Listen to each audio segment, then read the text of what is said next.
자, 이제 오늘은요, 여러분들과 제가 경우의 수라는 것을 공부할 때가 이제 됐습니다. 마지막 단원인데, 경우의 수라는 거다.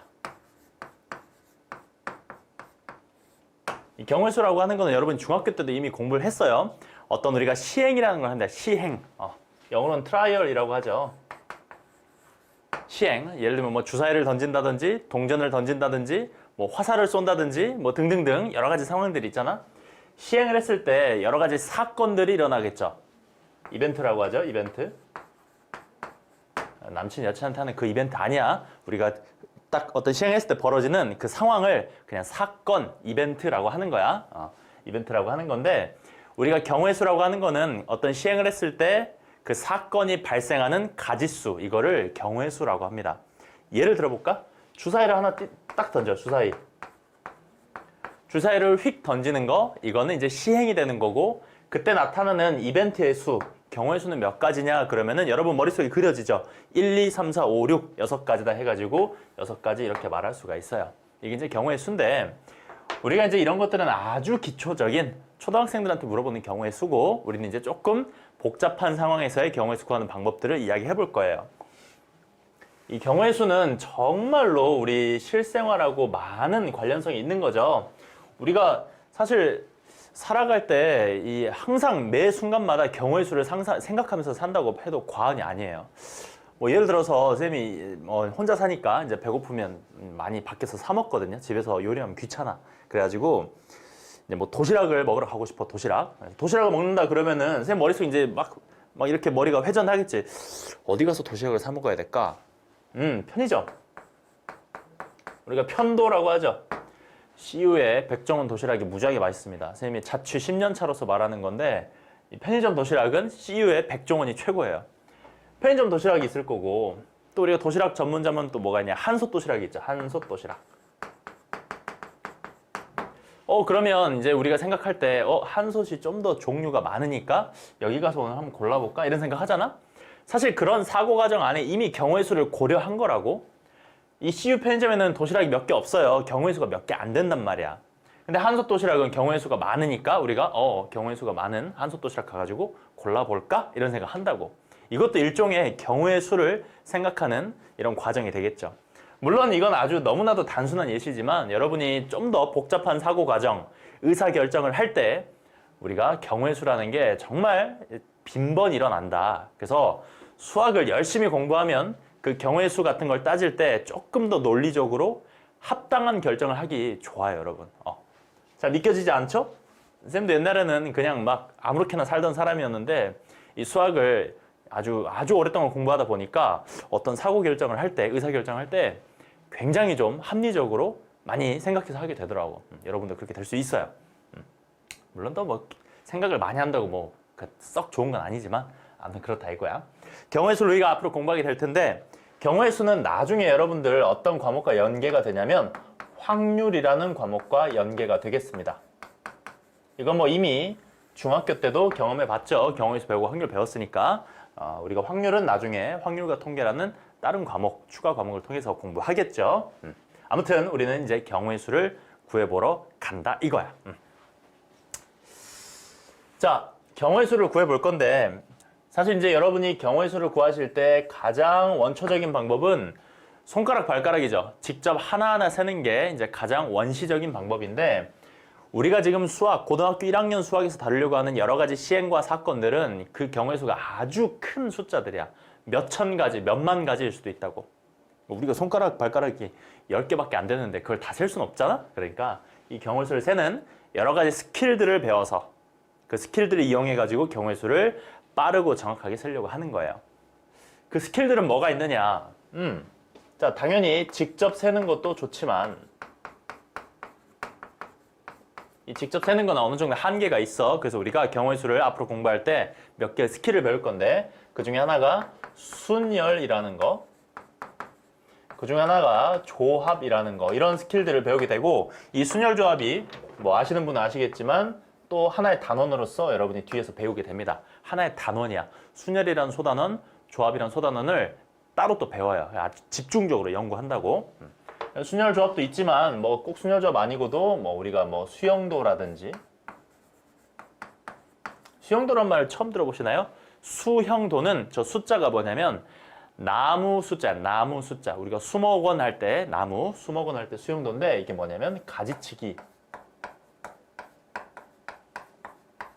이렇게 일단 생각하시고 이따 보여드릴까요? 가지치기 이런 거 이용해서 할 수도 있고, 그다음 뭐 여사건 이런 거 이용해서 할 수도 있어요. 여사건. 여사건? 집합에서 했던 것 같은데 여집합, 여사건. 그때 여자가 뭐냐면 남을 여자거든. 반대 사건. 뭐 저런 것들 이용해가지고 경우의 수를 좀 세볼 수 있다 이거야. 우리가 이제 요거 하나씩 다 공부를 해볼 거예요. 무슨 말인지 알겠죠? 그래서 여러분들이 경우의 수를 빠르고 정확하게 쓸 수 있도록 선생님들이 스킬을 하나씩 다 알려줄 거다 이거야. 자, 뭐부터 해볼까요? 우리가 경우의 수를 셀 때 사칙연산을 잘 하셔야 됩니다. 사칙연산. 갑자기 웬 사칙연산 이런 생각이 들지만 여러분이 경우의 수 세실 때 언제 더하고 언제 곱하고 언제 빼고 언제 나누는지를 정확히 알아야만 여러분이 경우의 수를 잘 셀 수 있어요. 그리고 쌤들이 정말 많이 받는 질문이 쌤 이거 더해야 돼요? 곱해야 돼요? 뭐 이런 질문 정말 많이 받아요. 그래서 여러분들이 언제 더하고 언제 곱할 거냐 이런 걸 잘 생각하셔야 되는데, 자, 사칙연산을 하나씩 한번 정복을 해보자고. 자, 먼저 덧셈부터 해볼게요. 경우의 수를 셀 때 언제 더할 거냐. 우리가 이걸 합의 법칙이라고 하는데, 합의 법칙? 이게 하나의 법칙이래. 경우의 수 셀 때 언제 더할 거냐라는 건데 이렇게 생각하고 계시면 되겠습니다. 동시에 일어나지 않는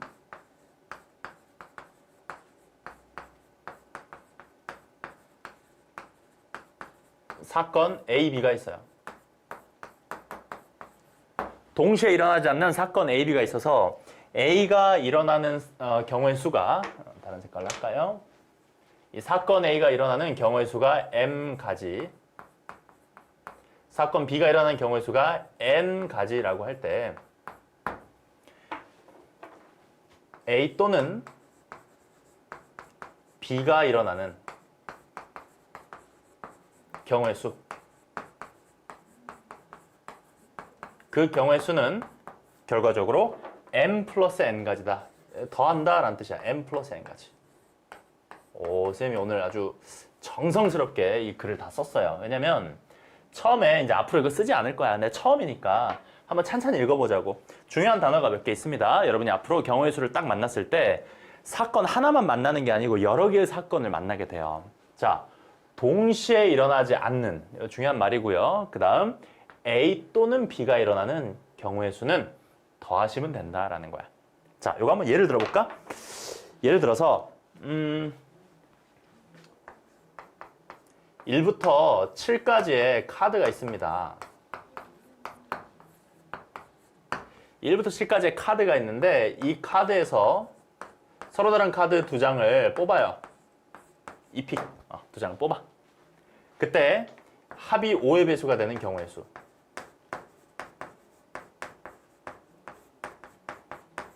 자, 이렇게 문제를 주면 여러분들 이제 머릿속에 당연히 이제 생각을 막 굴리겠죠. 두 장 뽑아가지고 5의 배수 된다고? 한번 해볼까? 1, 4. 5의 배수 됐어. 2, 3. 되네. 어디 보자. 그 다음에 4, 6. 이것도 되는데? 이런 식으로 막 생각이 막 들 거예요. 이 생각들을 깔끔하게 정리해서 쓸 줄 알아야 돼. 그게 이제 경우의 수의 시작이거든?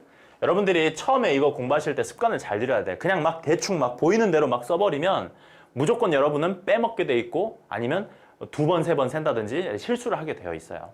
그래서 여러분들이 이거를 잘 정리해 보자고. 정리한다는 말은 지금 했던 생각을 한번 표현해 보는 거야. 첫 번째, 합이 5가 되는 경우. 이거 생각해 볼 수 있죠. 합이 5가 된다? 이거 쓸 수 있지? 언제? 1하고 4를 뽑았을 때. 또 2하고 3을 뽑았을 때. 이렇게 생각할 수 있잖아. 그쵸? 그 다음 합이 10이 되는 경우도 있죠. 합이 10이 되는 경우. 합이 10이 되는 경우는 3하고 7이 있고요. 그 다음에 4하고 6이 있을 거예요. 자, 15가 되는 경우 있습니까 혹시? 아무리 큰 거 두 개 더 해봤자 13이니까 15 되는 경우 없겠죠. 그래서 5의 배수 되는 경우가 이렇게 두 가지가 있다는 걸 알 수 있는데 우리가 이제 찬찬히 생각해 보면 두 장을 뽑았을 때 5의 배수가 5가 되면서 동시에 10이 될 수는 없겠죠. 두 카드의 합이. 다시 말하면 이 첫 번째 사건과 두 번째 사건은 동시에 일어날 수가 없다고. 그래서 첫 번째 사건이 일어나는 경우의 수 두 가지, 두 번째 사건이 일어나는 경우의 수 두 가지인데 이 둘을 당연히 뭐 할 수밖에 없다? 더할 수밖에 없다는 거는 너무나 자명한 일이에요. 그지? 그래서 여러분들이 아 뭐야 이거 졸라 쉽네 당연히 더하는 거지 이렇게 생각할 수 있지만 이런 근본 원칙을 마음에 새기고 있어라 이거야. 이 두 사건은 동시에 일어날 수 없으니 동시에 일어나지 않는 두 개의 사건을 더해 주시면 되겠다 이런 생각 하시면 되겠어요. 이게 이제 합의 법칙이라는 거야. 이런 생각하시면 되고요. 뭐 예시는 뭐 여러 개 있는데 그냥 하나만 하죠. 굳이 뭐 이거 어려운 거 아니니까 복잡하게 하지 말자고요. 자, 그다음 고배 법칙. 와, 이거 너무너무 중요해요. 고배 법칙.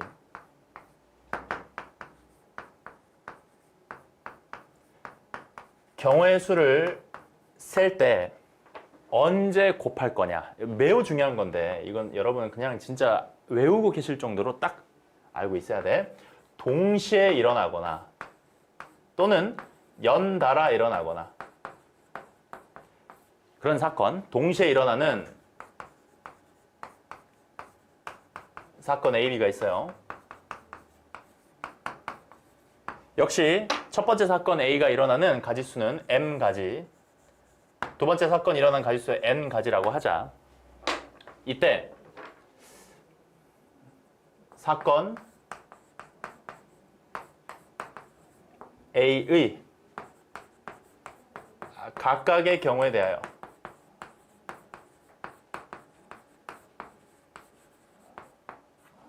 사건 B가 동시에 일어나는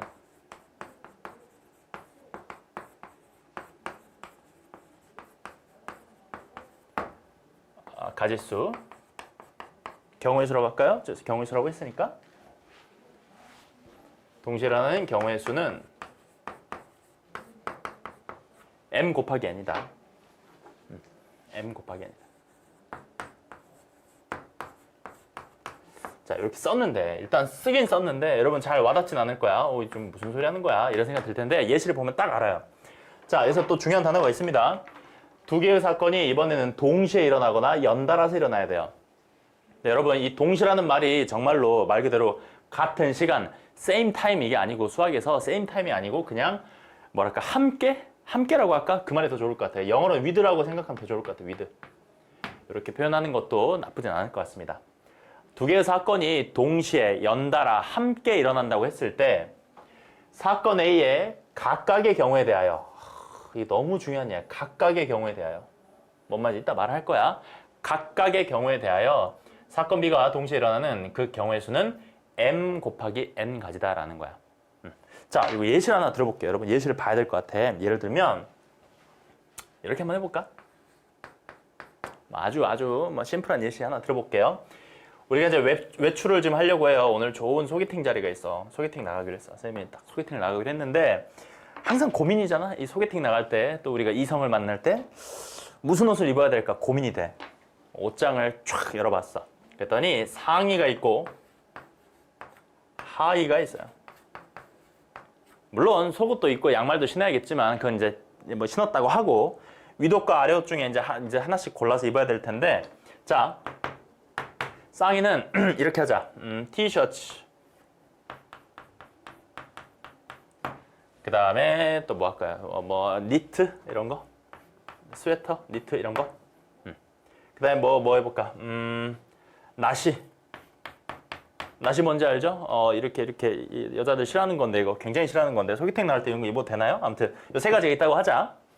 그 다음에 이제 하의를 입어야 되는데 하의는 우리가 뭐 청바지도 있겠죠? 청바지 또 뭐가 있을까? 슬랙스 반바지 하나만 더 하면 좋겠네. 하나 뭐 할까? 추리닝 할까? 추리닝? 자, 이렇게 4개의 바지가 내 옷장 안에 딱 들어있다고 해봐. 해서 이제 이 사람한테 옷을 입혀줘야겠어. 자, 위에 옷을 입히고 밑에도 옷을 입혀야 되는데 옷을 입고 나갈 수 있는 그 경우의 수, 룩의 수 어떻게 이 옷을 입을 수 있을까 생각해보자. 그러면 보세요. 상의를 티셔츠를 입혔다고 쳐. 그럼 하의는 청바지, 슬랙스, 반바지, 추리닝 중에 하나 또 입히면 되겠죠. 그지? 그래서 이 첫 번째 경우에 대하여 총 4개의 바지를 골라볼 수 있어요. 또 상의를 니트를 입었다고 치면 상의 니트를 입고 또 그 녀석에 대해서도 4가지 바지를 입을 수가 있지. 마찬가지 상의를 나시를 입었어. 위에 나시를 시원하게 딱 입고 밑에를 이 4가지 중에 하나 입을 수 있어요. 그치? 그러니까 지금 여기서 하고 싶은 말이 뭐냐면은 이 각각의 경우에 대해서 상의, 티셔츠, 니트, 나시 각각의 경우에 대해서 똑같이 4개씩 우리가 선택할 수 있는 거잖아, 바지를. 그치? 그래서 상의 3개에 대해서 각각에 대하여 동일하게 4개씩 선택할 수 있으니까 그때는 2를 곱해주면 이게 12가지의 룩을 우리가 완성할 수 있다 이거야. 봐봐. 티셔츠 청바지, 티셔츠 슬랙스, 티셔츠 반바지, 티셔츠 추링 이런 식으로 생각할 수 있다는 거야. 무슨 말인지 이해되죠? 이렇게 입을 수 있다는 거고 그때 우리가 곱해준다 생각하시면 되겠어요. 중요한 말은 그 각각의 경우에 대하여 동등하게 선택할 수 있어야만 이렇게 곱하게 된다 이거야. 만약에 말이야. 엄마가 말하기를 야 인마 너 소개팅 나가는데 나시에 반바지 입고 나가면 너 큰일 나. 너 사귈 수가 없어. 이렇게 말했다. 진짜 엄마가. 너 미쳤니? 그래서. 그러면은 나시에 반바지는 절대로 이 조합은 입을 수 없다고 하면 그때는 이렇게 고배 법칙 쓸 수가 없습니다. 왜냐하면 티셔츠 입었을 때는 바지 4개를 선택할 수 있죠. 니트 입었을 때도 4개를 선택할 수 있지만 나시를 입었을 때는 반바지 선택할 수 없어. 3개밖에 선택을 못 하잖아. 그 각각에 대하여 동등하게 그 다음 경우의 수를 생각할 수 없죠. 이런 경우에는 곱셈을 쓰시면 큰일 난다. 그리고 12가지가 아니잖아 실제로도. 이해되시지? 그래서 고배 법칙에서 가장 중요한 이야기는 첫 번째 사건 그 각각의 경우에 대하여 그 다음 사건이 동등하게 일어나야 된다. 동등성의 원칙이 매우 중요하다. 이 동등성 원칙은 교과서에도 없고 선생님마다 표현법은 다르지만 선생님은 아주 중요하게 생각을 합니다. 2개의 사건이 동시에 연달아 함께 일어날 때 첫 번째 사건 각각에 대하여 두 번째 사건이 동등하게 파생되어야만 고배 법칙 쓰는 거야. 알겠지? 이렇게 제한 조건이 있다든지 나시 입고 반바지 입으면 안 돼 라든지 제한 조건이 있으면은 절대로 이렇게 고배 법칙 쓰시면 안 된다고요. 무슨 말인지 알겠죠? 이렇게 해서 고배 법칙 말씀드릴 수 있는데 지금 이건 아주 단순한 이야기를 한 거예요. 아주 단순한 이야기를 한 거고 여러분 이제 공부를 하시다 보면 하배 법칙, 고배 법칙이 좀 헷갈릴 때가 많아. 특히 고배 법칙. 이거 여러분 틀리는 경우가 거의 그거야. 이거 곱하면 안 되는데 막 곱하는 경우가 있어요. 왜 곱하면 안 됩니까? 라고 질문을 많이 하시는데 스스로 앞으로 공부할 때 딱 여러분이 풀었는데 틀렸어? 그러면 왜 틀렸는지 생각해 볼 때 이걸 제일 먼저 생각해 보셔야 돼. 이거 정말 동등한 원칙에 따라 파생되고 있는가? 사건 2개가 동시에 연달아 일어나고 있는데 첫 번째 사건 각각의 경우에 대해서 그 다음 사건이 동등하게 동시에 발생하고 있는가? 이걸 꼭 보셔야 돼요. 무슨 말인지 이해하죠? 그게 동등하다는 인정이 될 때만 고배 법칙 쓰는 거고 동등하지 않으면 고배 법칙 쓰시면 안 돼요. 그럼 고배 법칙을 안 쓰면 어떻게 풀어야 되나? 그런 이야기는 이제 이 다음 시간에 이어서 해드리도록 하고요. 일단 하배 법칙, 고배 법칙을 아주 간단하게 설명했는데 이 다음 강의에서 조금 이어서 설명하도록 하겠습니다.